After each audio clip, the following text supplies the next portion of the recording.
Hello, welcome to the Essence of Tea podcast. I'm your host, Jenny Jie from Sipping Streams Tea Company, and I have an amazing episode for you today. Now, many of you have heard my teachings over the past 14 years and seen my creativity come out in what I choose to sell at my tea house and my tea shop, and what I choose to serve, make, bake, and choose to teach about. So, one of those questions I get over and over again is, how do you know? How do you know what to teach? Well, today's topic is going to be over the trends, the tea trends for 2021. So if you're watching live right now, say hello in the chat. Let me know where you're watching from and what kind of cuppa you're having today. I would really love to know where you are in the world and what you're drinking today. So the trends for 2021 will really depend on a myriad of things. And that trend will also depend on the country of where you're from. See, the tea industry is global. It is a huge industry. It is an $86 billion global tea industry. And it is also the number one most consumed beverage in the entire world. So, where you're from in the world will really determine your culture and then the trends. So, how I choose to do certain things for my company and to project is to be watching where we're from, where we're at now, and where we're going to be in the future. So, I look at where we are now, where we were, and into the future. And I see what type of global changes and things like that are happening. So, some things that might have happened recently is a global pandemic. And every country has a different way that they've been dealing with that. And the effects of that go all the way to logistics and the global economy. So, certain trends will happen depending on certain situations. And certain trends will be triggered because of certain crises or celebrations that are happening. So, for example, a lot of people are very, very much aware of health, of preparing for health, of foreseeing the future of where they want to be. And that seems to be the culture, at least in America, with a lot of the Gen Zers, is awareness and awakening with this time that kind of brought us back a little bit to reevaluate things. So when you think about trends, where we were, where we currently are, what we're adapting to, how is our future? And so for those of you who are in the tea industry, this is a great episode for you, able to forecast what you might see going on. Now, with a lot of people staying at home, we've seen online sales skyrocket because people have had to pivot on how they buy things. People are still going to buy in time, but where they're going to buy things, that's a different area. Does it mean that online sales is going to take off forever? Probably not, because when things start opening up again, people have this pent up demand of wanting to use that money and going out and celebrating and being social again because we've been in this period of rest. But people have also learned to buy online, to consume online, and to look to their local area to support because they themselves have been greatly affected. So you're going to see a lot more people shopping local, supporting local because it affects themselves first. And it's a great thing because they're able to support you. So one thing that's going to be huge this year is supporting local. And it already has certain crises. You're going to see more people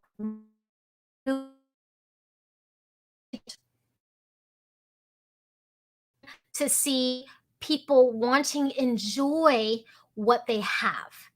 So the little that they have, they're going to want to make sure it's up leveled and that it's the best possible.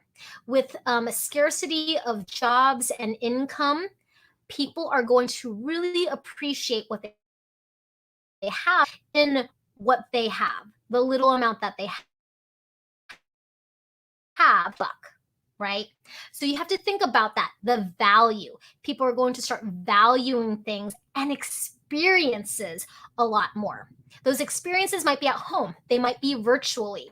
People might have learned how to do that virtual. People are going to start investing in that they a lot of people had increased significantly, people cooking from home. So people cooking from home, because they were required to cook from home, have now become very experimental. So what kind of tea trends might you see?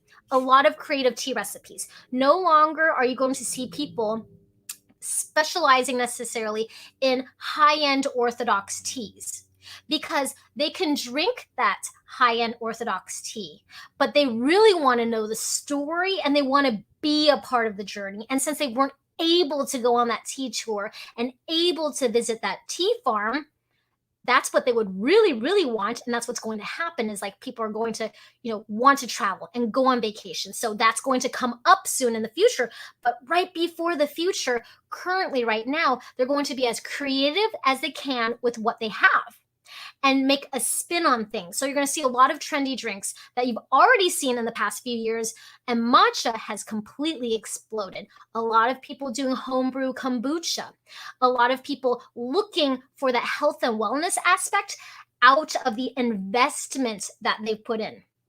So you're going to look for a lot more healthy drinks, functional performance type drinks. They're already talking about how there are tea companies who are trying to get into the athletic market by high end sports drinks. So making tea relevant relative to people in, say, soccer or football, right? That's one of the largest sports globally. And it's already part of their culture. So if they're going to invest in what they're going to consume every day, why don't they consume what is familiar to them and is already habit in their culture, like in the UK and Europe? So you're going to start seeing trends of different tea companies taking a spin on their tea to making it functional. Because if you have a certain amount of money that you can invest in, you want to get the greatest value out of that. You're also going to see coffee drinkers who are used to drinking their same coffee that they have been drinking for 25 years starting to branch out, looking for an alternative, especially because there's such a huge pull in functionality and herbal teas and just loose leaf tea too. But people like those coffee drinkers are going to look for convenience. So convenience is going to be a big trend too. How is it going to be convenient for them? Is it going to be in a tea bag already? Is it going to be in a tea travel mug? Is it going to be in a ready to drink can instead of just a bottle or glass bottle? There's a lot of people moving into canned tea beverages because they're just so easy and a lot cheaper and lighter to move and to buy. Now, this whole global economy has been affected by the pandemic. So you're also going to see trends that are affected by supply chain.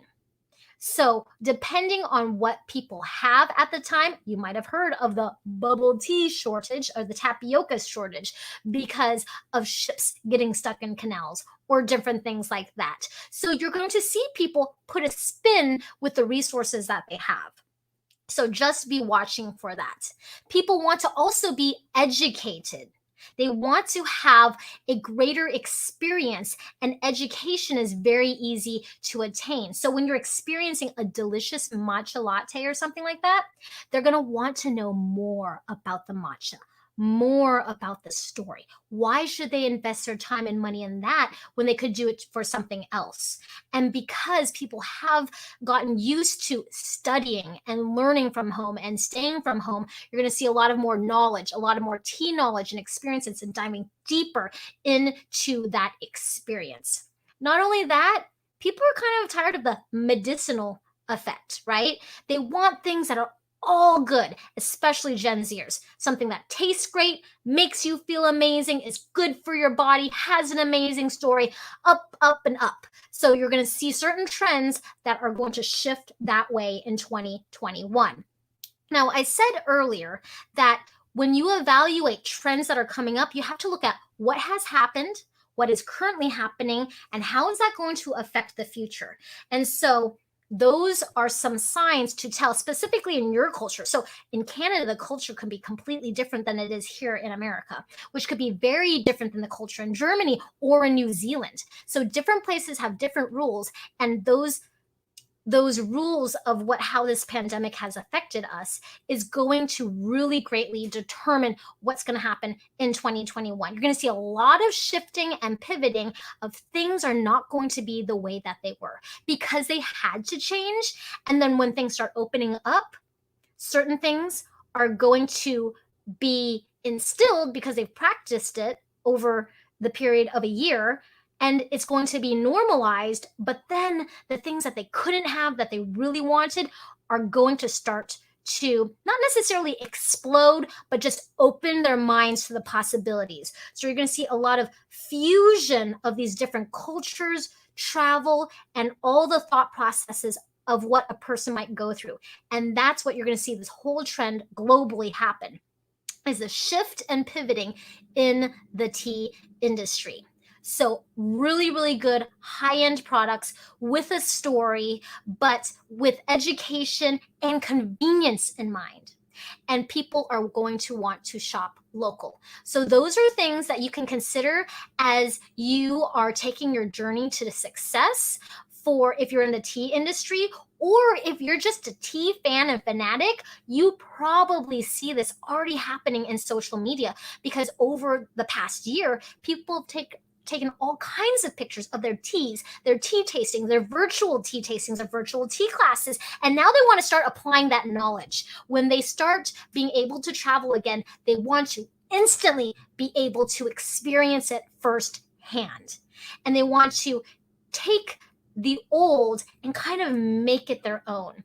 That's why you're going to see a lot of infused drinks, a lot of tea cocktail drinks. I mean, people have been drinking for years, but they want to up level it. Like, can their cocktail be healthy? Can it have certain herbals in it that are healthy? A lot of people have also had a lot of caffeine. So some people are kind of moving back to less caffeine and moving into herbals versus just tea or high caffeine. So you're going to see this kind of like moving back and forth into the future, a little back and a little forth, a little back, and progressing and progressing. And so that's how you can tell what the trends are going to be, is to evaluate what is happening locally where you are, and to analyze essentially the community that's around you, what people are talking about, and that way you can foresee what the demand is, especially if you are in the tea industry. And a lot of things are going to depend on what is available. So I hope that is very, very helpful for you today in forecasting the 2021 trends. And like I said, people are going to start applying like what they have at home and mismatching it or mashing it up, creating amazing tea recipes that are maybe desserts, cooking and grilling, things that they can have an interesting experience that they've never had before, especially if they can't go somewhere. And they have been trained to stay at home and to have experiences at home. So that is still going to stay the same a little bit, but then you're also going to see a lot of people desire to travel and move around and hope to experience those type of things that they had at home in those new cultures and locations. So if you really enjoyed this episode of the Essence of Tea podcast, I hope that you write me a rating and review wherever you listen to podcasts. I'd really appreciate it if you'd write me a positive rating and review. And I hope to see you next time. Thank you.